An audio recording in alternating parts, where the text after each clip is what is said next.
A millionaire businessman wakes up to his flawless routine, surrounded by luxury and stability.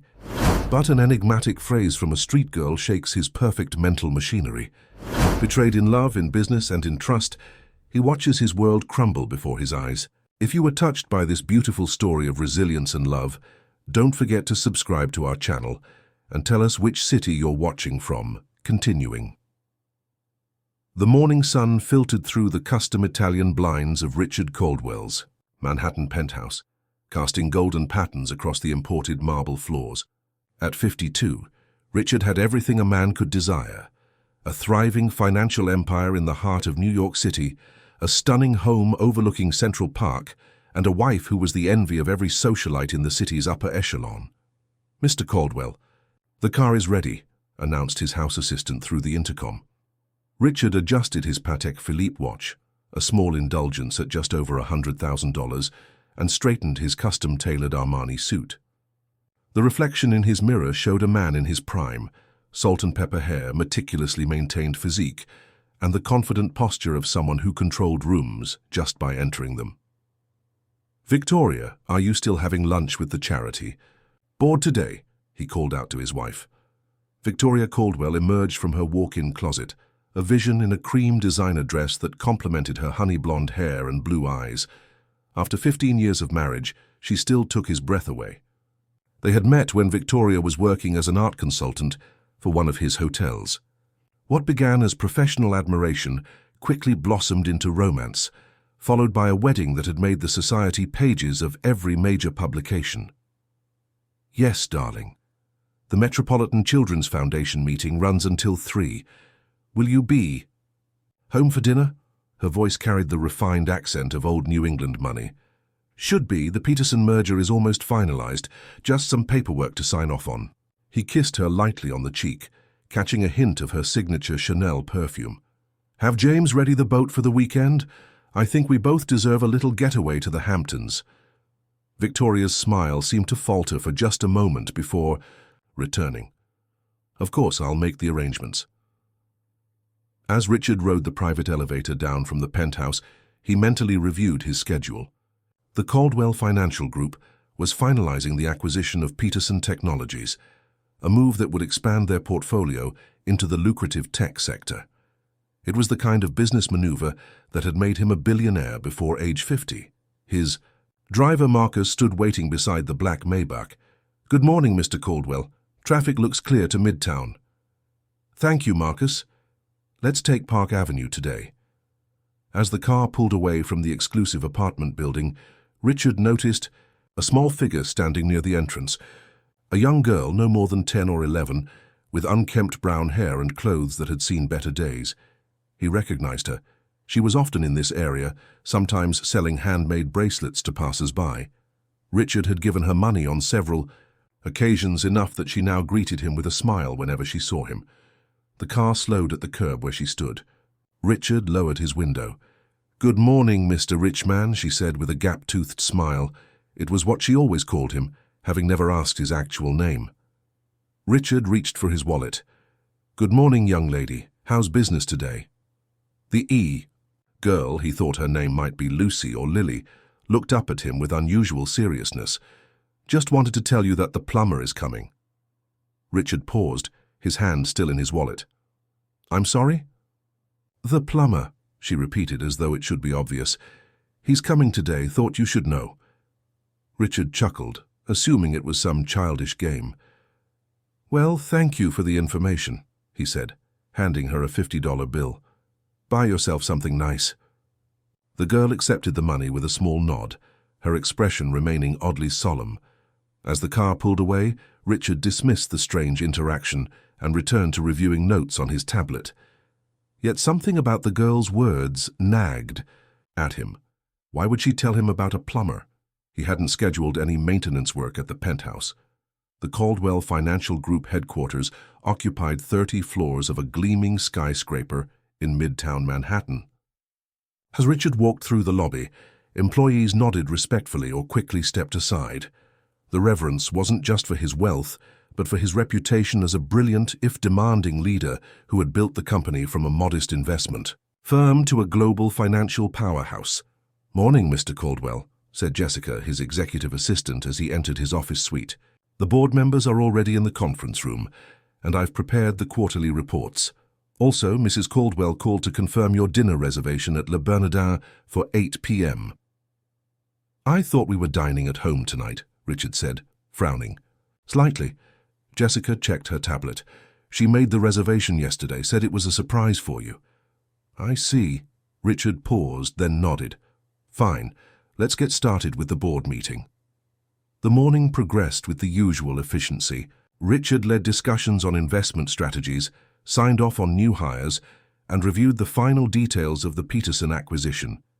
Yet throughout the day, his mind kept drifting back to the girl's words. "The plumber is coming." It was such an odd thing to say. They had no plumbing issues at the penthouse, and even if they did, Victoria would have mentioned it. The building had its own maintenance staff anyway. They didn't hire outside plumbers. By afternoon, the nagging thought had grown into a persistent distraction.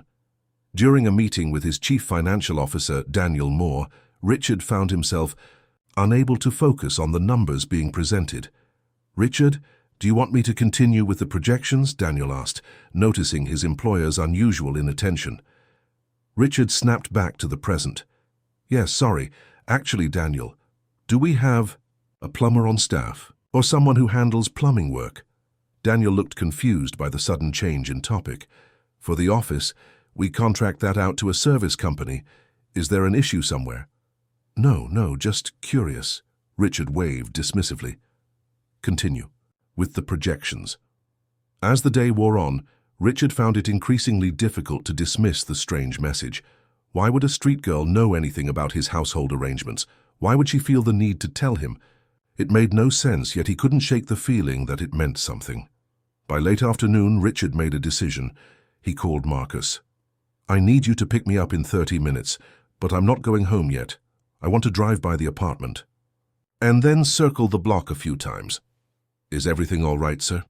Marcus asked, concern evident in his voice. "Everything's fine, just a little change of plans." Richard ended the call and stared out at the Manhattan skyline from his office window. The rational part of his mind told him he was being ridiculous. Victoria was a devoted wife. They had a perfect life. There was no reason to doubt anything. Yet as he gathered his things to leave, he couldn't help but remember how Victoria's smile had faltered that morning, how she had suddenly made dinner reservations when they had already planned to eat at home. Small things, perhaps meaningless on their own. But combined with a street girl's cryptic message about a plumber coming, they suddenly seemed to carry a weight that Richard couldn't ignore. For the first time in years, a sense of uncertainty crept into his perfectly ordered world. And as he rode the elevator down to meet Marcus, Richard Caldwell, master of the financial universe, felt something he hadn't experienced in a very long, tiresome fear of what he might discover. Chapter 2. Shadows of Doubt. Marcus drove slowly past the luxury apartment building. Richard sat in the back seat, his eyes fixed on the entrance and the surrounding street.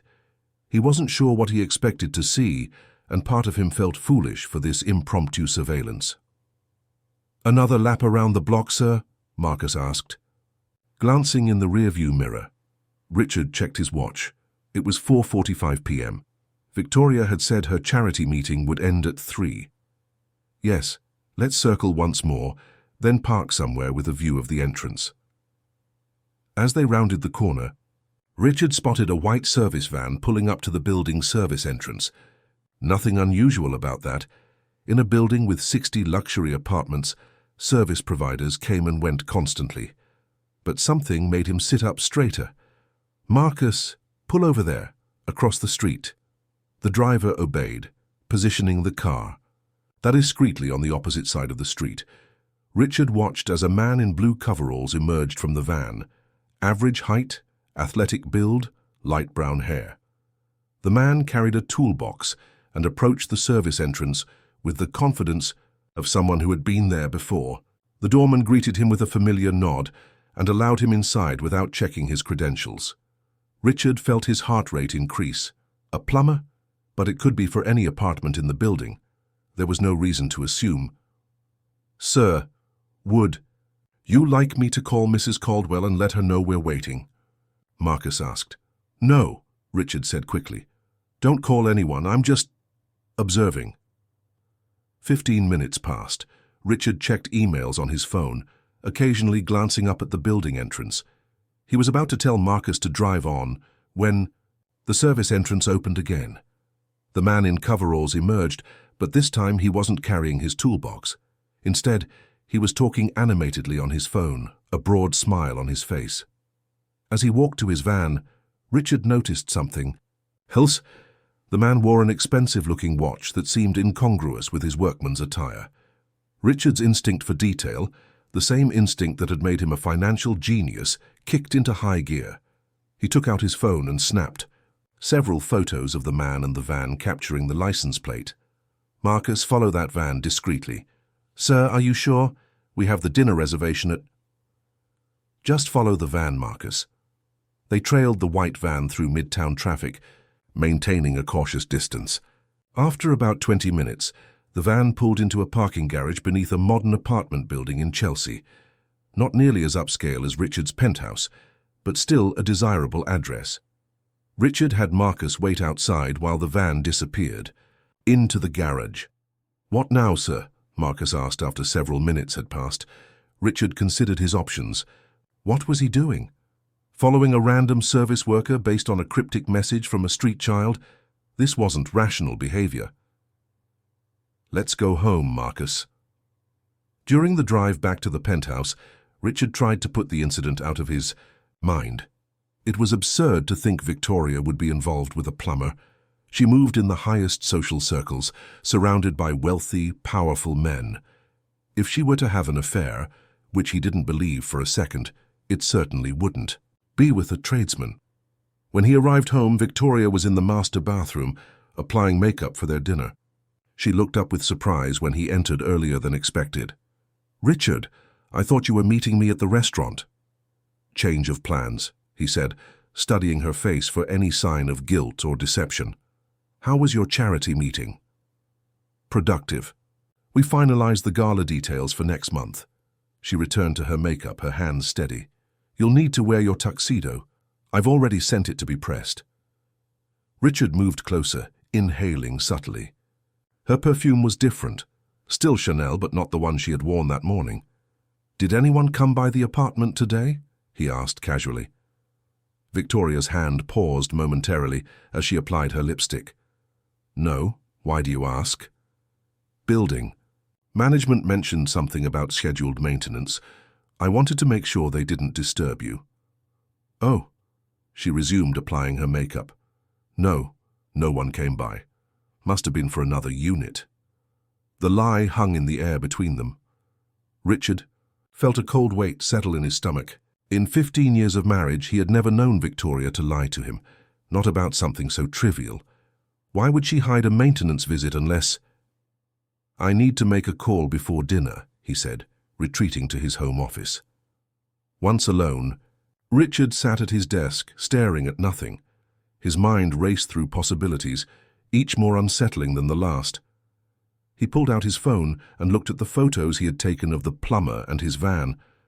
After a moment's hesitation, he sent the images to someone he hadn't contacted in years.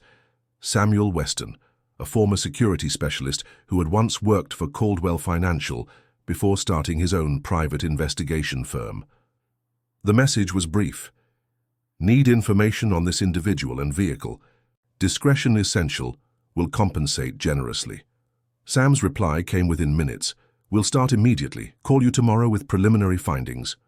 Richard put down his phone, feeling simultaneously relieved to have taken action and disturbed by the necessity.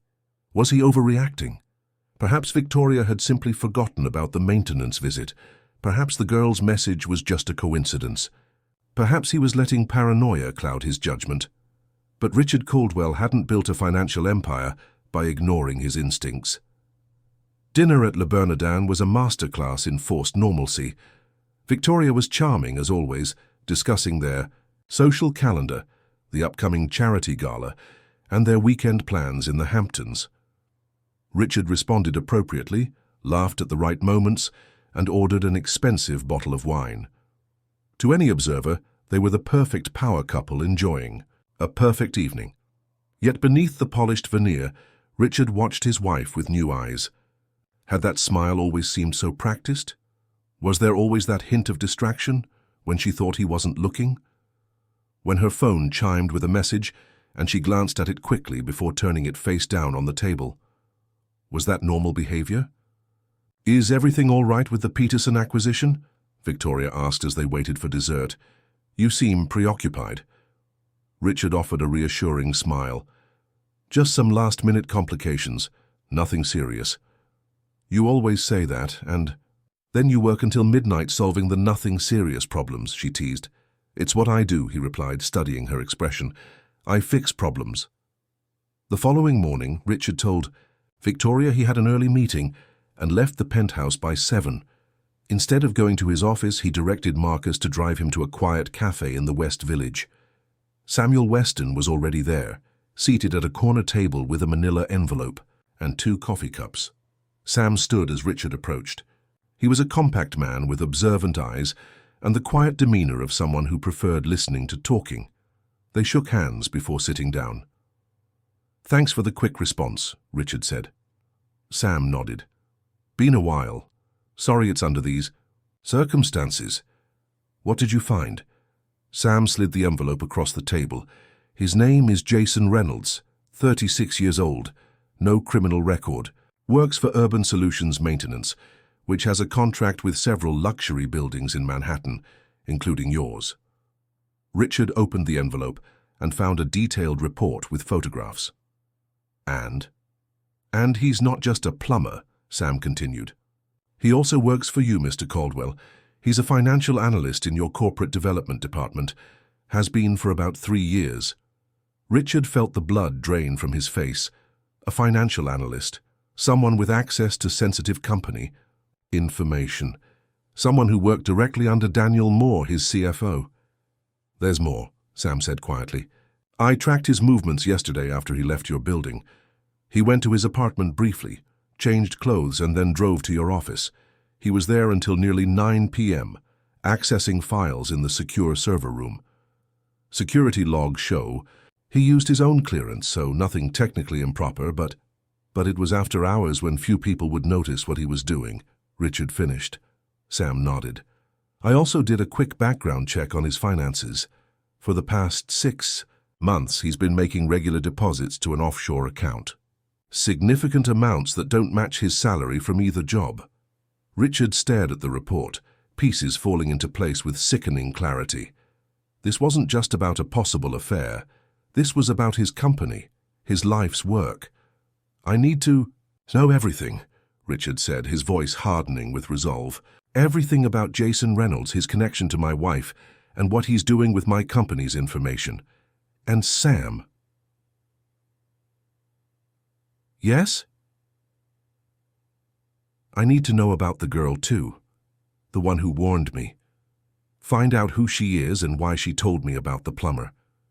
There's more to this story, and I'm going to uncover every last detail." Chapter 3. Threads Unraveling. For the next 3 days, Richard maintained a careful facade of normalcy. He attended meetings, had lunch with business associates, and returned home each evening to share dinner with Victoria. He laughed at her jokes, discussed renovation plans for their Hamptons estate, and kissed her goodnight with practiced tenderness. All while Sam Weston's team conducted a thorough investigation into Jason Reynolds and the growing web of deception surrounding Richard's life. On Friday morning, Richard sat in Sam's nondescript office in a converted warehouse in Brooklyn, far from the prying eyes of Manhattan's financial district. The walls were lined with file cabinets and computer monitors, giving the space a utilitarian feel that contrasted sharply with Richard's luxurious corporate headquarters. "We've been monitoring Reynolds's activities," Sam began, spreading photographs across his desk. "He's been meeting your wife regularly, usually during your working hours, sometimes at your penthouse, sometimes at this boutique hotel in Soho." He pointed to a picture of Victoria entering an upscale hotel, sunglasses on and a scarf partially concealing her face. Richard felt a stab of pain, but pushed the emotion aside. And the company information? That's where it gets interesting. Sam pulled up digital files on his computer. Reynolds has been accessing sensitive data about the Peterson acquisition, but also about something called Project Artemis. Does that mean anything to you? Richard nodded grimly. It's our internal code name for a major restructuring plan. We're planning to streamline operations, divest from certain sectors, and pivot toward emerging markets. Only my most trusted executives know the details. Well, Reynolds knows too, and he's been compiling information, financial projections, personnel files, everything needed to understand the entire operation from top to bottom. Industrial espionage, Richard suggested. Could he be working for a competitor? Sam hesitated. We thought of that, but the evidence points elsewhere.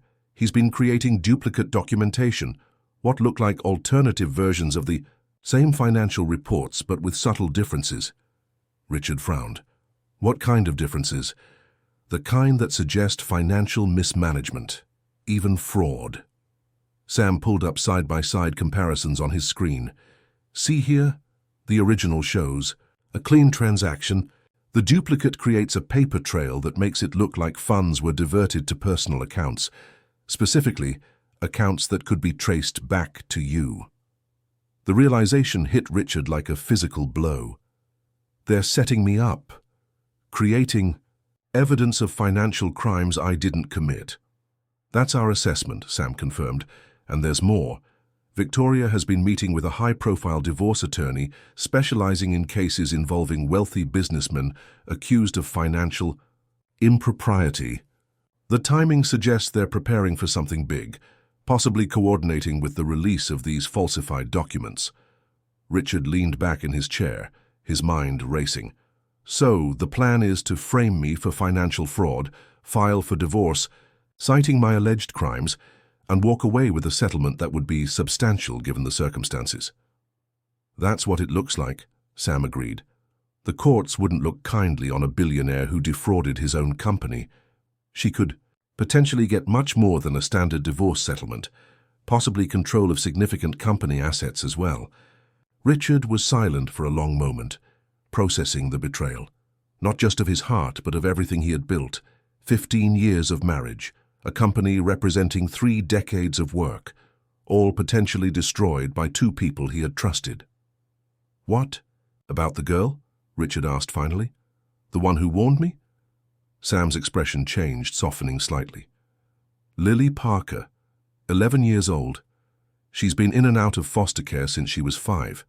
Currently placed with a family in Queens, but she spends most days in Manhattan selling handmade jewelry or just wandering around. The system hasn't served her well. How does she connect to Reynolds or Victoria? That's the surprising part. She has no apparent connection. But, Sam hesitated. We found evidence that Reynolds has been making regular cash payments to a group of street kids in your neighborhood, including Lily. Small amounts, nothing suspicious on its own. Could be charity. Could be paying them to run errands. Or paying them to keep an eye on me, Richard suggested, to report my comings and goings. Possibly, but that doesn't explain why she'd warn you.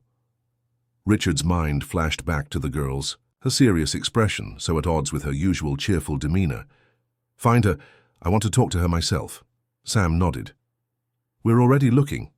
She hasn't been at her usual spots for the past day or so. Richard stood, straightening his suit jacket with an automatic gesture. Keep monitoring Reynolds and Victoria. I need to understand exactly what they're planning and when they intend to act. And Sam, no one can know about this investigation. Not my executive team, not my security staff, no one. Understood. But Richard, you should prepare for the possibility that they're closer to executing their plan than we know. These falsified documents could be released at any time. Richard's expression hardened. I've spent my life preparing for worst-case scenarios, Sam. It's what makes me good at what I do. I'll be ready. Back at his office, Richard struggled to maintain his composure during a series of meetings. He found himself scrutinizing the faces of his executive team, wondering if any of them were complicit in the conspiracy against him. Daniel Moore, his CFO, had personally recommended Jason Reynolds for promotion last year. Was that coincidence, or was Daniel involved as well? By late afternoon, Richard had developed a contingency plan. He quietly instructed his personal attorney, not the company's legal team, to prepare documentation that would protect his most critical assets in case of a sudden legal challenge. He also began compiling his own evidence, records of transactions, that would disprove any claims of financial impropriety, witness statements attesting to his character and business practices, security footage from the company's server rooms showing Reynolds accessing sensitive information after hours. As he worked, Richard received a text from Sam, found Lily safe but hiding, meeting arranged for tomorrow morning. A small relief in the midst of growing chaos, Richard responded with a simple "thank you" and returned to his preparations. That evening, Victoria announced she needed to attend a last-minute dinner with the charity board. Another lie. Sam's team had confirmed no such dinner was scheduled. Richard kissed her goodbye and wished her a pleasant evening, the normality of the gesture feeling surreal against the backdrop of what he now knew. After she left, Richard went to her study, a room he rarely entered out of respect for her privacy. Now he methodically searched through her desk, computer, and file cabinets. He found nothing incriminating until he checked behind the antique landscape painting that hung on the wall. Victoria's taste in art had always leaned toward hidden meanings and symbolism. Behind the painting was a small wall safe that Richard had never seen before. It required a keypad code, not a key. Richard tried Victoria's birthday, then his own, then their anniversary date. None worked. On a hunch, he tried the date they had met, March 17th, 15 years ago. The safe opened with a soft click. Inside were several USB drives, a stack of legal documents, and a small notebook. Richard took everything to his office and began reviewing the contents. The USB drives contained copies of the falsified financial records Sam had discovered, along with emails between Victoria and Reynolds discussing their plan in coded language that wouldn't raise suspicions if discovered accidentally. The legal documents were draft divorce filings, prepared but not yet submitted, alleging not only financial misconduct, but also emotional abuse and infidelity on Richard's part. Complete fabrications designed to damage his reputation beyond repair. But it was the notebook that revealed the full scope of their betrayal. In Victoria's elegant handwriting were detailed notes spanning nearly 2 years.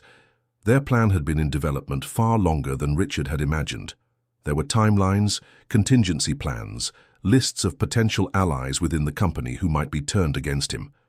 And most disturbing of all, a page titled Post-Richard Assets that outlined how Victoria and Reynolds would divide his wealth and take control of key parts of his business empire. As Richard read, he felt a strange calm descend over him. The shock and pain were still there, but now they were accompanied by something else: clarity. For the first time, he saw the full picture of what he was facing. He gathered the evidence, locked it in his own safe, and poured himself a rare glass of scotch. Tomorrow he would meet with Lily, and hopefully understand her role in all this. Then he would begin the careful, methodical process of dismantling the conspiracy that threatened everything he had built. As he sipped his drink, Richard realized that despite the betrayal, he felt more focused than he had in years. There was something almost energizing about facing a clear and present danger after years of comfortable success. This was a different kind of negotiation, a different kind of deal to master. And Richard Caldwell had never lost a deal he was determined to win. Chapter 4: The Truth Behind the Warning. The community center in Queens was a modest brick building with colorful murals decorating its exterior walls. It stood in stark contrast to the gleaming skyscrapers of Richard's usual environment. Inside, a small room had been arranged for his meeting with Lily Parker. Sam had chosen this location as neutral ground, somewhere the girl would feel safe, but also private enough for a confidential conversation. Richard arrived early, dressed in casual clothes rather than his usual business attire to appear less intimidating. He brought a small gift bag containing a professional jewelry-making kit. Sam had mentioned that Lily's handmade bracelets were a source of pride for her. When she entered the room, Richard was struck by how small she looked. In their brief interactions on the street, He had always seen her from the perspective of his car, or looking down as he handed her money. Now, facing her directly, he saw a child whose eyes carried wisdom far beyond her years. "Hello, Mr. Rich." "Man," she said, her voice cautious but not fearful. "Hello, Lily, thank you for agreeing to meet with me. My name is Richard, by the way." She nodded, taking a seat across from him at the small table. "I know, Richard Caldwell. You own that big building and lots of other stuff." Richard smiled. "That's right, I brought you something." He slid the gift bag toward her. Lily opened it cautiously, then her eyes widened as she examined the contents. "This is professional stuff, real silver wire and everything. I noticed your bracelets were very well made. I thought you might enjoy some better materials." She looked up at him with unexpected directness. "You didn't bring me here to give my jewelry supplies." "No," Richard admitted. "I wanted to ask you about what you said to me the other day, about the plumber coming." Lily's fingers fidgeted with the silver wire from the kit. "Are you mad? I'm not supposed to tell." "I'm not mad at all," Richard assured her. "In fact, I'm grateful, but I need to understand why you told me and how you knew." The girl was quiet for a moment, considering. "He pays us, me and some other kids, to watch your building. To tell him when you leave in the morning and when you come back at night. $5 each time." "Jason Reynolds, the plumber?" She nodded. "Except he's not really a plumber, he just dresses like one sometimes. He has nice clothes too when he goes to his other job." "And you've been helping him watch my building for how long?" "A few months. It was easy money." She looked down at her hands. "But then I heard him talking to his friend. They were in his van, and I was supposed to be getting my $5, but they didn't see me at the window." "What did you hear, Lily?" Her expression darkened. "They were laughing about you, about how stupid you were, how you didn't know what was happening in your own house. The woman was there too sometimes, your wife. She called you a clueless old man once." Richard felt the sting of the words, but kept his expression neutral. "So you decided to warn me." Lily shrugged, but the gesture seemed defensive rather than casual. "My mom used to say that, before she left. She'd call my dad a clueless old man when she was with her boyfriend. Then one day they took all his money and disappeared. Dad wasn't the same after that." The simple story hit Richard with unexpected force. This child had recognized a pattern from her own painful experience and chosen to intervene. "That was very brave of you, Lily." "Thank you." "Are you going to be okay? You look sad." Richard managed a smile. "I'll be fine. I'm working on fixing the problem." "Is that why you have the other man following them now? The one with the camera?" Richard blinked in surprise. "You've seen Sam's surveillance team?" Lily rolled her eyes with the exasperation only a preteen could muster. "They're not very sneaky, at least not to us kids. We notice everything on the streets." Despite everything, Richard found himself chuckling. "I'll tell them to work on their technique."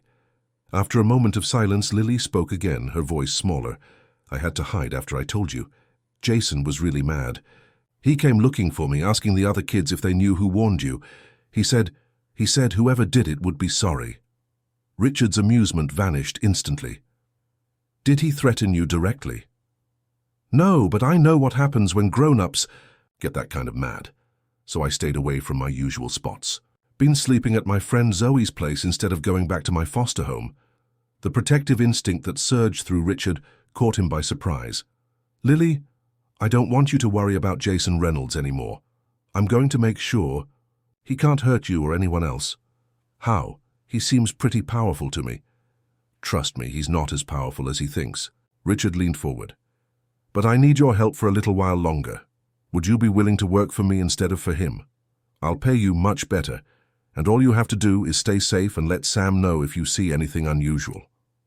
Lily considered this, her young face serious. $10 a day, and you help my friend Zoe too. Her foster parents are mean. $20 a day, and I'll have Sam look into Zoe's situation immediately. A small smile finally appeared on Lily's face. "Deal." As they shook hands to seal their agreement, Richard felt an unexpected connection to this resilient child. In her determination to survive despite difficult circumstances, he recognized something of himself, the street-smart boy from Boston who had fought his way up from nothing before polished manners and expensive suits had masked his origins. After the meeting, Richard briefed Sam on what he had learned and instructed him to ensure Lily's safety. Then he returned to Manhattan, his mind working through the next steps of his counter-strategy. The evidence he had gathered was substantial, but he needed more, particularly proof that the falsified documents were indeed fabrications. For that, he needed access to Jason Reynolds' files, both at the company and any private records he might keep. Richard called an emergency meeting with his head of IT security, a woman named Grace Chen, who had been with the company for over a decade and whose loyalty he had never questioned. "Grace, I need this conversation to remain absolutely confidential," Richard began, once they were alone in his office. She nodded, her expression serious. "Of course, Mr. Caldwell. I have reason to believe one of our employees is engaged in creating fraudulent financial documents using our internal systems. I need to know if there's a way to track and recover all files created or modified by a specific user, even if those files were subsequently deleted or moved to external storage." Grace's eyes narrowed slightly. "This sounds serious. Should I involve legal?" "Not yet. I need absolute discretion until I have concrete evidence." "I understand." She thought for a moment. "Yes, our backup systems maintain versioning history for all documents on our secure servers. If someone created files within our network, we can recover them even if deleted. But if they were created on a personal device and never uploaded to our servers, that would be more difficult. Let's start with what we can access easily. The user is Jason Reynolds in corporate development." Grace's expression didn't change, but Richard noticed a slight tension in her shoulders. "I'll need your written authorization for this type of targeted investigation." "You'll have it within the hour. And Grace, time is of the essence." By evening, Grace had delivered a comprehensive digital archive of every file Jason Reynolds had touched in the past 18 months. Richard secluded himself in his home office to review the material while Victoria attended a gallery opening downtown. The evidence was damning. Richard found dozens of examples of original financial documents, alongside altered versions that created a fictitious trail of misappropriated funds. There were draft emails discussing contingency plans if. Richard became suspicious. Most disturbing were calendar entries for meetings with individuals Richard recognized as competitors or hostile investors, people who would benefit greatly from his downfall. As midnight approached, Richard's phone rang. It was Sam. "We have a situation," Sam said without preamble. "Reynolds met with your wife an hour ago at the Soho Hotel. They left separately, but he was carrying what looked like document folders. He then went directly to the offices of the Wall Street Journal, where he met with a reporter named Michael Carruthers. Our surveillance team couldn't get close enough to hear their conversation, but it lasted nearly 40 minutes. Richard felt his stomach tighten. Carruthers covers financial scandals and corporate malfeasance. Yes, and he's known for breaking major stories about executive misconduct. "They're accelerating their timeline," Richard said, his mind racing. "They must have realized I'm onto them. How quickly can you get me everything we have on Reynolds' financial activities? Bank records, property holdings, everything." "I can have a preliminary report by morning, but a comprehensive analysis will take longer." "Morning will have to. And Sam, I need eyes on Victoria at all times. If she makes any unusual moves, I need to know immediately." After ending the call, Richard stood at his office window, looking out at the glittering Manhattan skyline. The empire he had built was visible in those lights, buildings he owned, companies he controlled. A lifetime of achievement spread out before him, all of it now threatened not by market forces or competitor strategies, but by betrayal from those closest to him. For the first time since this ordeal began, Richard allowed himself to feel the full weight of Victoria's betrayal.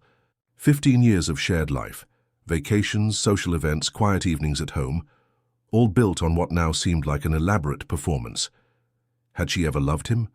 Or had he always been merely a stepping stone to wealth and status, a target to be exploited when the time was right? The pain was acute, but Richard refused to be consumed by it. There would be time for grief later. Now was the time for strategy, for the kind of clear-headed thinking that had made him a business legend. He returned to his desk and began drafting a plan that would not only protect him from the impending attack, but turn the tables on those who sought to destroy him. By dawn, as the first light broke over the city, Richard Caldwell was ready. The hunters were about to become the hunted. Chapter 5. The Countermove. The headline appeared on the Wall Street Journal's website at 6 a.m.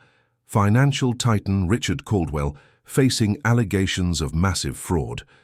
The accompanying article, written by Michael Carruthers, cited anonymous sources close to Caldwell Financial Group and included references to documents allegedly showing years of financial manipulation and misappropriation of investor funds.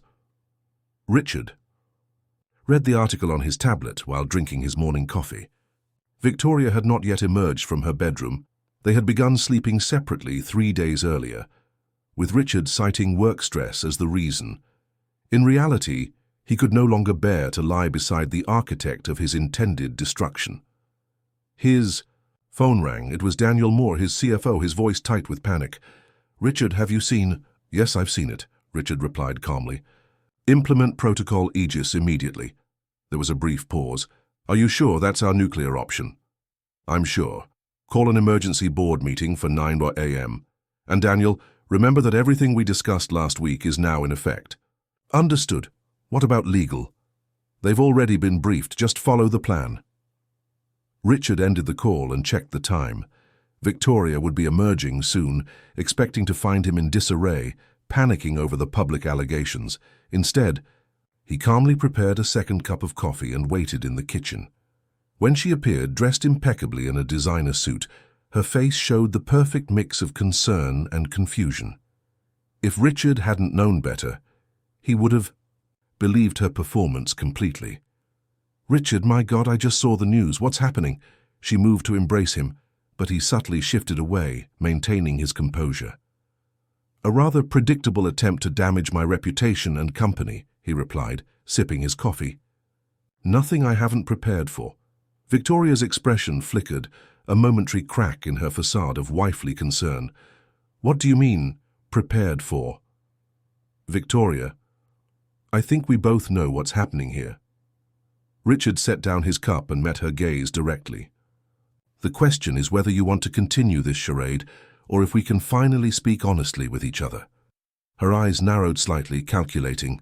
Then she seemed to make a decision. "I don't know what you're implying, Richard, but I'm on your side. I always have been." "That's disappointing," he said quietly. "I had hoped for honesty, at least at the end." "The end?" A flash of alarm crossed her face. "What are you talking about?" Richard checked his watch. "I have a board meeting to attend. We'll continue this conversation later. Oh, and Victoria, I wouldn't make any large withdrawals or transfers today. The accounts might not be as accessible as you expect." He left her standing in the kitchen, her carefully constructed mask of innocence finally showing cracks of genuine concern. At Caldwell Financial Group headquarters, the atmosphere was tense but controlled. Richard had prepared his team well over the past few days, implementing what he had termed Protocol Aegis, a comprehensive defense strategy designed to counter exactly this type of attack. The boardroom was full when Richard arrived. His executive team and board members sat in silence, the Wall Street Journal article displayed on the large screen at the front of the room.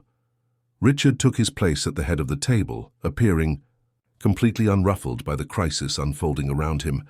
"Ladies and gentlemen, thank you for assembling on such short notice," he began. "As you can see, we are facing a coordinated attempt to damage this company through false allegations and fabricated evidence. What you don't yet know is that this attack was orchestrated from within." Murmurs rippled through the room as Richard activated his tablet, sending documents to the main screen. "For the past week, I've been gathering evidence of a conspiracy involving Jason Reynolds from our corporate development team and several outside collaborators. Their goal was to create the appearance of financial impropriety, leak false documents to the press, and trigger a panic that would destabilize our stock price and leadership." He displayed the evidence methodically, the original financial documents, alongside the falsified versions, email exchanges between Reynolds and his co-conspirators, bank records showing suspicious payments. As of 30 minutes ago, Jason Reynolds has been detained by security while attempting to remove company property from the premises. Our legal team is currently with him, explaining the serious consequences of corporate espionage and fraud. The board members exchanged glances of shock and relief. Daniel Moore spoke up.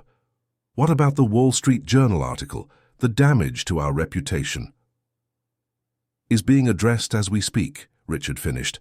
Our PR team is issuing a comprehensive statement with evidence proving the allegations false.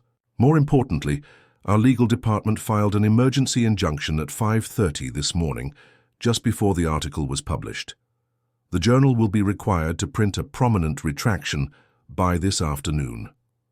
Richard turned to Grace Chen, his head of IT security. Grace, please update everyone on the digital security measures we've implemented. Grace nodded professionally. We've isolated and secured all systems potentially compromised by Mr. Reynolds. We've also recovered all deleted files and established a clear chain of custody showing when and how the fraudulent documents were created. This evidence has already been shared with the SEC to preempt any potential investigation. Richard continued the meeting with the same calm efficiency that had made him a legendary CEO. For each aspect of the crisis, he presented a solution already in motion. Stock trading protections to prevent price manipulation, customer outreach to maintain confidence, internal security reviews to identify any remaining vulnerabilities. By the meeting's end, the initial panic had transformed into a coordinated response. The board unanimously approved Richard's handling of the situation and authorized additional resources for the ongoing investigation. As the room cleared, Daniel remained behind, waiting until they were alone before speaking. Richard, I need to apologize. Reynolds was my hire. I should have vetted him more thoroughly. Richard studied his CFO's face, looking for any sign of complicity. He saw only genuine regret and professional embarrassment. We all make hiring mistakes, Daniel. The important thing is how we correct them. There's something else you should know, Daniel continued, his expression troubled. Reynolds approached me 3 months ago, suggesting some creative accounting strategies for Project Artemis. I shut him down immediately and reported it to internal compliance, but I never imagined he was part of something this elaborate. Richard nodded, making a mental note to review the compliance report. Thank you for your honesty. We'll need that in the days ahead. After Daniel left, Richard received a call from Sam Weston. Reynolds has lawyered up, Sam reported, but we've got a new development. We've been monitoring Victoria's communications as requested, and she just made contact with someone interesting, Senator Howard Campbell. Richard's eyebrows rose. Senator Campbell chaired the Senate Banking Committee and was known for his tough stance on financial industry regulation. What kind of contact? A 20-minute phone call, followed by arrangements for a private meeting this afternoon at the Yale Senator's New York office. We couldn't capture the content of the call, but based on her movements afterward, she's panicking. She emptied the safe in her study and tried to access your joint accounts, which I assume you've already restricted. Yes, those were frozen this morning, Richard confirmed. The senator is an interesting move. She must be hoping for political pressure to supplement the media attack.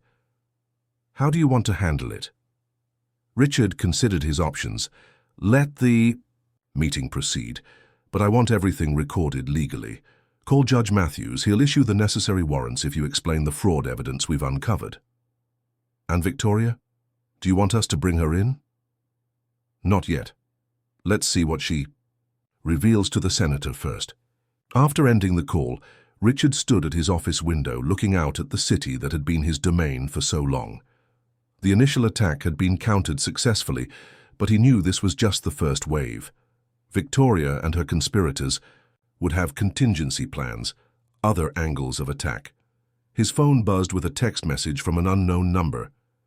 Mr. Richman, they're looking for me again. Had to move. Lily. Richard immediately called Sam. Lily's in trouble. Reynolds' people are looking for her. Find her now. Already on it.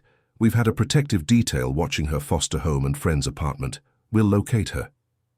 Richard felt a surge of concern for the young girl who had risked so much to warn him. In the midst of fighting for his own survival, He had perhaps underestimated the danger to her. When you find her, bring her somewhere safe, not a hotel. They could check those. Use one of my properties. The lake house in Connecticut would be best. Understood. I'll handle it personally. As afternoon approached, Richard received confirmation that Victoria had indeed met with Senator Campbell.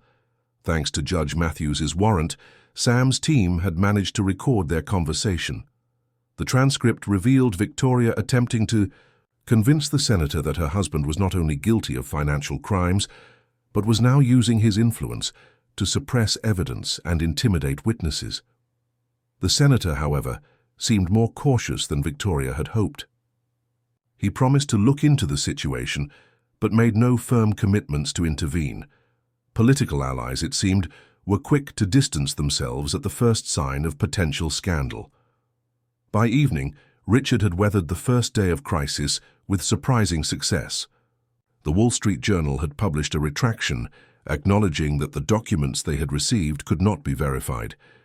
Caldwell Financial Group's stock, after an initial dip, had stabilized following the company's forceful response. Jason Reynolds remained in custody, facing serious charges of corporate espionage and fraud. But Victoria was still at large, and Richard knew the battle was far from over. As he prepared to leave his office, he received another call from Sam. "We found Lily. She's safe, but there's something you need to know. She has information about Victoria's next move, and it's happening tonight." Chapter 6. Confrontation, the Mai. Connecticut Lake House was a modernist structure of glass and cedar, nestled among tall pines at the edge of a private lake. Unlike Richard's other properties, which Victoria had decorated with formal elegance, this retreat maintained a rustic simplicity that reflected his Boston roots. It was the one place he had kept entirely for himself. Lily sat at the kitchen island, devouring a sandwich prepared by Mrs. Winters, the caretaker. Despite her ordeal, the girl's resilience shone through as she explained what she had overheard. "I was hiding near Jason's apartment building when Victoria showed up," she said, between bites. "She was super angry, kept saying things didn't go as planned. Then they started talking about backup drives and something about a boat tonight." Sam, who stood nearby, clarified, "We believe they're referring to digital backups of the falsified documents. Our surveillance indicates Victoria returned to your penthouse briefly this afternoon, removed several items, and is now heading toward your marina in the Hamptons." Richard nodded, the pieces falling into place. The weekend getaway she was planning. She must have stored backup evidence on the yacht.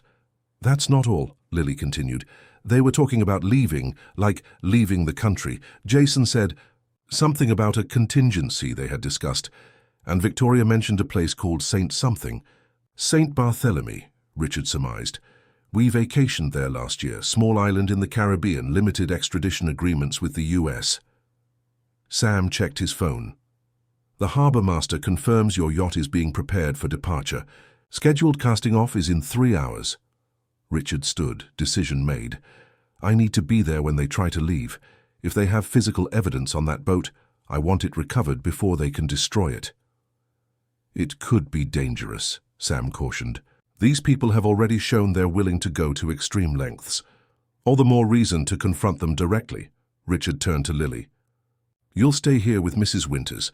This house has the best security system money can buy, and Sam's people will be watching the property. You'll be completely safe." The girl looked uncertain. "What if you don't come back?" The question, so direct and childlike in its concern, caught Richard off guard. When was the last time anyone had worried about him rather than what he could provide? "I'll come back," he promised, surprising himself with how much he meant it. "And when this is over, we'll figure out a better situation for you. No more hiding. No more running." Lily studied his face, then nodded solemnly. "Okay, but be careful. Victoria looks nice, but she says mean things when she thinks no one's listening." "I've learned that lesson the hard way," Richard agreed with a sad smile. As Richard and Sam drove toward the Hamptons Marina, they finalized their approach. Local law enforcement had been notified, with officers positioned discreetly around the harbor. Judge Matthews had provided another warrant, this one authorizing the search and seizure of evidence related to the financial fraud investigation. "Remember, our primary goal is to recover any remaining evidence," Sam reminded him. "Confrontation is secondary." Richard nodded, though the businessman in him, the deal-maker who had never walked away from a negotiating table without winning, found the idea of a passive approach difficult to accept.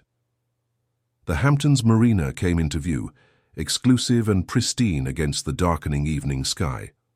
Richard's yacht, the Artemis, was docked at the far end, 180 feet of luxury that had featured in architectural magazines and celebrity tabloids alike.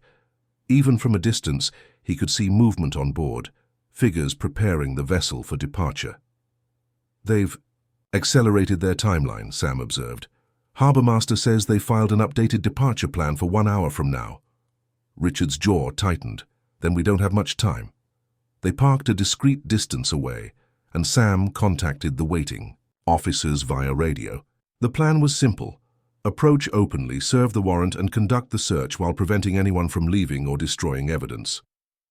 As they walked toward the marina, Richard spotted a familiar figure on the yacht's deck, Victoria, her blonde hair catching the last rays of sunlight as she directed staff loading supplies. She hadn't noticed him yet. "Let me approach first," Richard said quietly. "She won't expect me, which gives us an advantage." Sam didn't look convinced, but nodded. "We'll be right behind you." Richard walked down the dock alone, his footsteps deliberate on the wooden planks. He was nearly at the gangway when Victoria finally turned and saw him. Her expression shifted from shock to calculation in an instant. "Richard," she called, composing herself quickly. "What a surprise. I thought you'd be busy handling that unfortunate misunderstanding with the journal." "The misunderstanding has been addressed," he replied, stepping onto the gangway. "The retraction is already published, just as the warrant for this vessel was signed an hour ago." Victoria's smile faltered. Behind her, Richard noticed a crew member slip below deck, likely to warn Jason. "Warrant? Richard, you're not making sense. This is our boat." "Correction, my boat, registered to my company." Richard continued up the gangway until he stood on the deck facing his wife, and currently involved in an active fraud investigation, which gives law enforcement the right to search it thoroughly. As if on cue, Sam and several officers appeared on the dock. Victoria's face hardened as she realized the severity of the situation. "You have no idea what you're doing," she said, her voice low and threatening. "We have contingencies you haven't even considered." "Actually, I know about St. Barthélemy," Richard replied calmly, "and about the backup drives, and about Senator Campbell, who, by the way, called my office an hour ago to distance himself from your allegations." Victoria's eyes widened slightly, the first genuine reaction he'd seen from her in days. "How could you possibly—" "You made a critical mistake," Richard interrupted. "You underestimated people you considered beneath your notice, people like Lily." "The street urchin," Victoria scoffed. "Jason said she'd been handled." The casual cruelty in her tone made Richard's temper flare, but he maintained his composure. "Lily is currently safe and has provided valuable testimony about your conspiracy, just one of many mistakes in your plan." Before Victoria could respond, commotion erupted from below deck. Officers emerged escorting Jason Reynolds, who looked considerably less composed than when Richard had last seen him in his plumber disguise. Following them was another officer, carrying several external hard drives in evidence bags. "Found these in a waterproof case hidden in the master stateroom," the officer reported, along with approximately $50,000 in cash and multiple passports. Sam stepped forward, addressing Victoria formally. "Mrs. Caldwell, we need you to come with us to answer some questions regarding these items and their connection to an ongoing fraud investigation." Victoria's perfectly maintained facade finally cracked. "This is absurd. Richard, you're destroying everything over some ridiculous misunderstanding. Think about what you're doing to our reputation, to your company." "My company is doing just fine," Richard replied. "The board issued a unanimous statement of support this afternoon. As for our reputation, or rather, my reputation, it will recover once the truth is known." Jason, who had remained sullenly silent, suddenly spoke up. "Victoria, don't say anything else. They're recording everything." "Wise advice, if a bit late," Richard commented. You should have considered the consequences more carefully before attempting to destroy someone's life. As the officers prepared to escort Victoria and Jason off the yacht, Victoria made one last attempt. "Richard," she said, her voice softening to the intimate tone she had used countless times during their marriage. "We can still fix this. 15 years together means something. We can work through this misunderstanding, put it all behind us." For a brief moment, Richard felt the pull of those years, the memories, the shared experiences, the life they had built. But then he remembered Lily's words. "Victoria looks nice, but she says mean things when she thinks no one's listening." "The time for negotiation was before you decided to betray me," Richard said quietly. "Now it's in the hands of the legal system." Victoria's expression hardened into cold fury. "You'll regret this. When I'm finished telling my side of the story, how you controlled everything, how you isolated me, how I feared for my safety, your precious reputation will be in tatters." Richard met her gaze steadily. "The difference between us, Victoria, is that I have evidence to support my claims. You only have lies." As Victoria and Jason were led away, Richard remained on the deck of the yacht, watching the sunset over the harbor. The confrontation had unfolded more smoothly than he had anticipated, but he felt no triumph, no satisfaction in the victory, only a profound weariness and the hollow ache of betrayal. Sam joined him at the railing. "The evidence recovery team will need a few hours to process the yacht. Do you want to wait or head back to the city?" Richard considered the question. His penthouse would feel empty, haunted by 15 years of what he now knew had been an elaborate deception. His office would be consumed with managing the fallout from the day's events. "Neither," he decided. "I want to go back to the lake house." Sam looked surprised. "To check on the girl?" "Yes," Richard admitted, "and because right now it's the only place that feels untainted by all of this." As they drove through the gathering darkness toward Connecticut, Richard found his thoughts turning repeatedly to Lily. In the midst of losing his marriage and fighting for his company, he had somehow found an unexpected connection with a child who had risked her safety to warn a stranger. "What happens to her now?" he asked Sam suddenly. "After all this is over?" Sam glanced at him before returning his eyes to the road. "Back to the foster system, most likely, unless... What? Unless someone else steps in, someone who could provide a better option." Richard fell silent, considering possibilities he had never before contemplated. His life had always been defined by acquisition and achievement, building his company, expanding his wealth, maintaining his status. The idea of taking responsibility for a child's well-being was entirely outside his experience, and yet something had shifted in him during these past tumultuous days. The betrayal had stripped away illusions, forced him to reevaluate what truly mattered. Perhaps it was time to build something different, something not measured in dollars or square footage or stock prices. As the lake house came into view, its windows glowing warmly in the night, Richard made a decision. The details would need to be worked out, legal hurdles overcome, proper procedures followed, but the intention was clear in his mind as they pulled into the driveway. When they entered the house, they found Lily and Mrs. Winters in the kitchen, making cookies.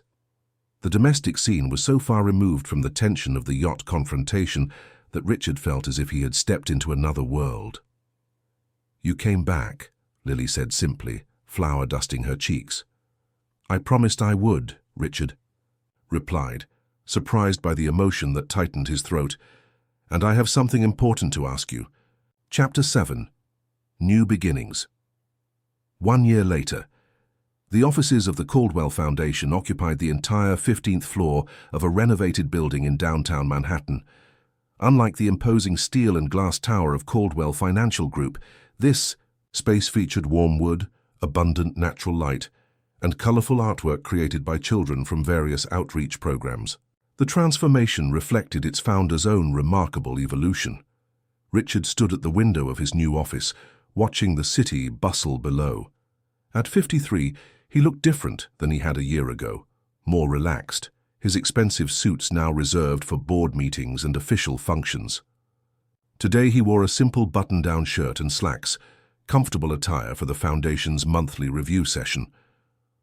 "Mr. Caldwell, they're ready for you in the conference room," his assistant announced. "Thank you, Emma. And please, how many times do I have to ask you to call me Richard?" Emma smiled. "At least once more, Mr. Caldwell, old habits from my days at the financial group." Richard shook his head in amusement as he gathered his tablet and notes. Emma had been Daniel Moore's assistant before Richard recruited her to help establish the Foundation. Her efficiency had proven invaluable during the transition. The conference room was filled with the Foundation's department heads: education, housing, legal advocacy, and family services. Each represented a pillar of the organization's mission: to support vulnerable children and families throughout New York City. "Good morning, everyone," Richard began, taking his seat at the head of the table. "Let's start with program updates." As each director presented their quarterly results, Richard found himself marveling at how much had been accomplished in just 12 months.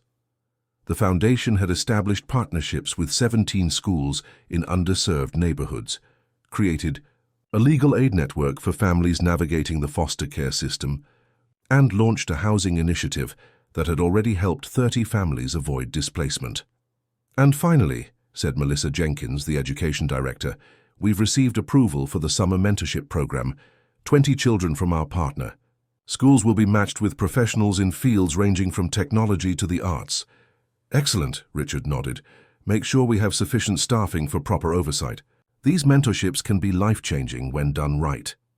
The meeting continued with budget discussions and strategic planning. Throughout, Richard remained engaged and thoughtful, asking questions that demonstrated his deep understanding of the Foundation's work. This was not the distant CEO delegating to subordinates, but a leader personally invested in every aspect of the mission.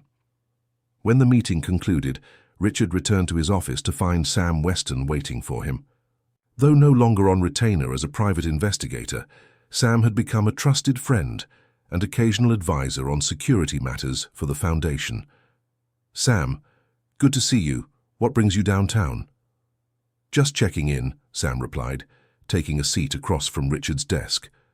"And delivering some news you might find interesting. The appeals court upheld Victoria and Reynolds' convictions yesterday. No reduction in sentences." Richard absorbed this information with a slight nod. The criminal trials had concluded 6 months earlier, resulting in convictions for fraud, conspiracy, and attempted extortion.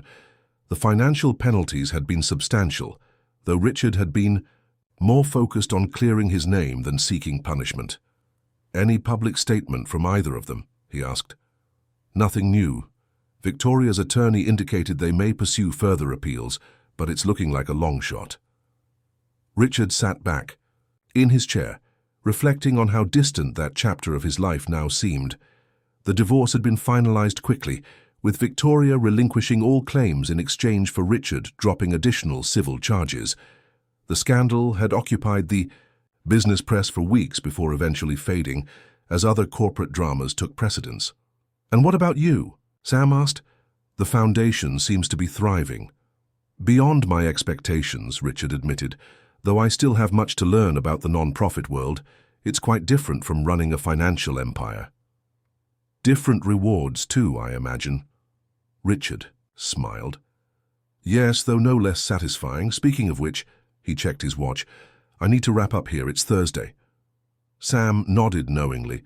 "Our school pickup day, how's she doing?" "Remarkable progress. Her teachers say she's testing 2 grade levels above in mathematics and reading, and she's finally starting to make friends." "That's great to hear. Give her my best." After Sam left, Richard completed a few urgent tasks before leaving the office. Instead of his former chauffeur-driven Maybach, he now drove himself in a more modest luxury SUV, practical transportation for his new life. The drive to Westchester County took him past the gleaming headquarters of Caldwell Financial Group.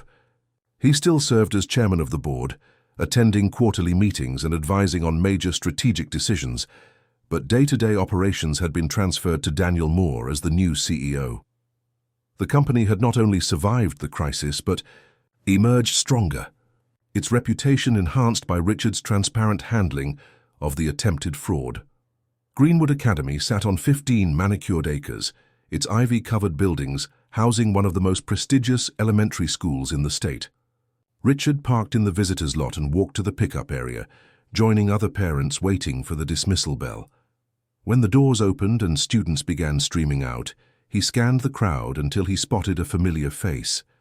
Lily, now 12, walked confidently down the steps, her formerly unkempt hair now neatly braided, her second-hand clothes replaced with the school's uniform.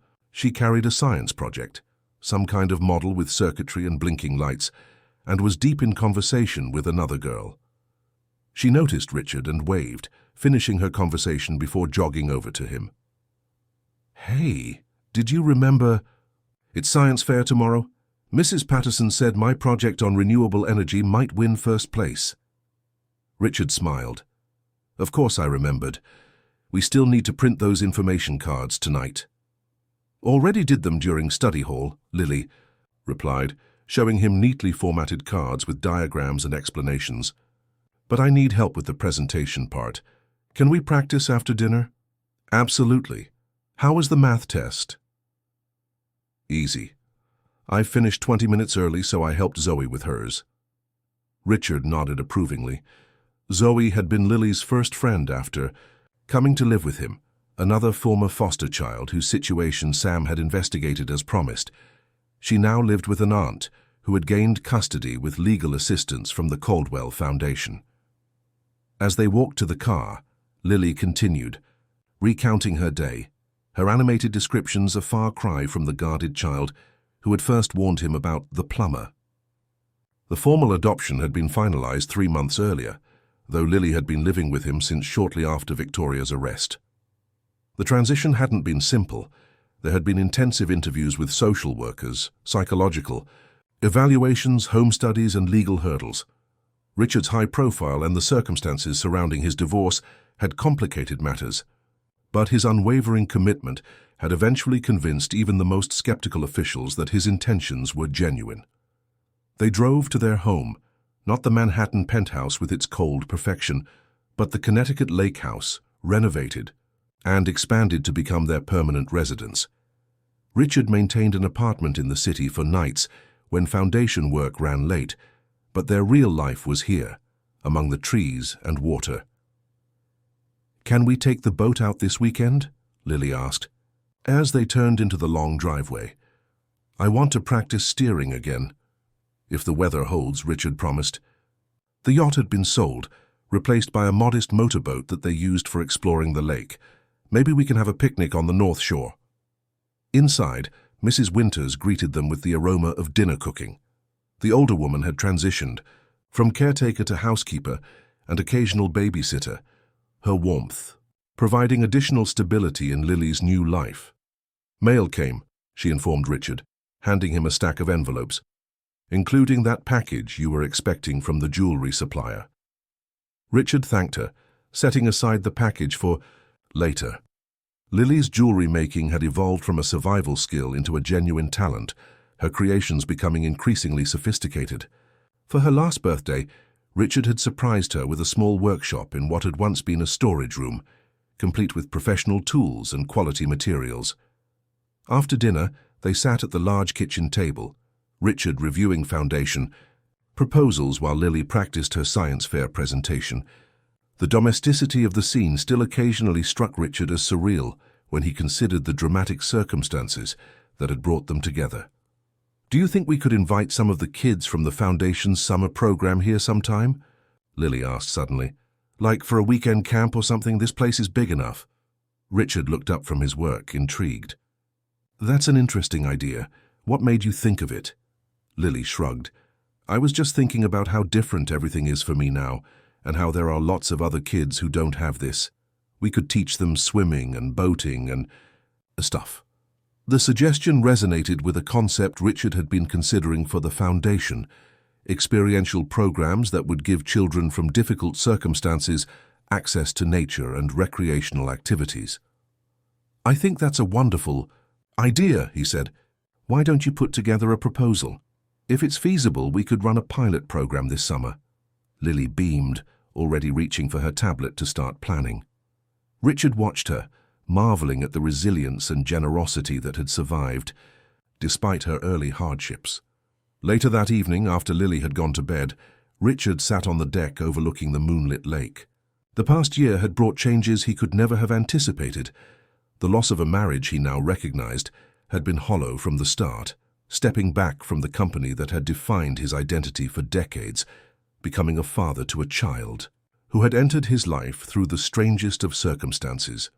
Yet amid the upheaval, he had discovered a clarity of purpose that had eluded him during his years of accumulating wealth and power. The foundation's work provided a different kind of satisfaction than closing business deals. Watching Lily thrive gave him a joy unlike any he had known before. His phone chimed with a message from Daniel Moore. Q2 numbers exceed projections. Board vote on Asian expansion unanimous. Still sure you don't want to reconsider your role? Richard smiled, typing his response. Quite sure. The company is in excellent hands with you. My focus remains elsewhere. He set the phone aside and looked out at the peaceful water. The empire he had built would continue without him at the helm. His wealth would continue to grow through wise investments and strategic holdings. But his energy, his passion, now belonged to this new life, to creating opportunities for children like Lily, to being the father she deserved, to building something that couldn't be measured in profit margins or stock prices. The next morning, Richard stood with other parents at the Greenwood Academy Science Fair, watching proudly as Lily confidently explained her renewable energy project to the judges. Her demonstration was flawless, her answers thoughtful and articulate. When the judges moved on to the next exhibit, she caught Richard's eye and gave him a thumbs up. In that moment, Richard Caldwell, once defined solely by his financial achievements, felt richer than he had ever been. 3 hours later, as they drove home with a first-place ribbon, Lily asked the question that had been on her mind all day. Do you ever miss your old life? The big company and all that? Richard considered the question carefully. I miss certain aspects, the challenge of complex negotiations, working with talented people to solve problems, but I don't miss the person I was becoming. What kind of person was that? Someone who measured everything in terms of success and acquisition. Someone who didn't recognize the value of connections that weren't transactional. He glanced at her. Someone who wouldn't have listened to a street-smart girl trying to warn him about a plumber. Lily smiled. Good thing you did listen. Otherwise you'd still be with mean Victoria and wouldn't have the best daughter ever. Richard laughed. Very true, though I suspect I got the better end of that deal. Obviously, Lily agreed with mock seriousness. I'm a total upgrade. As they turned onto the lake house driveway, Richard felt a profound gratitude for the strange twist of fate that had brought this child into his life. The betrayal that could have destroyed him had instead led to redemption, to a second chance at creating a life of genuine meaning and connection. The plumber had indeed been coming, not just to betray him, but unwittingly to set him free.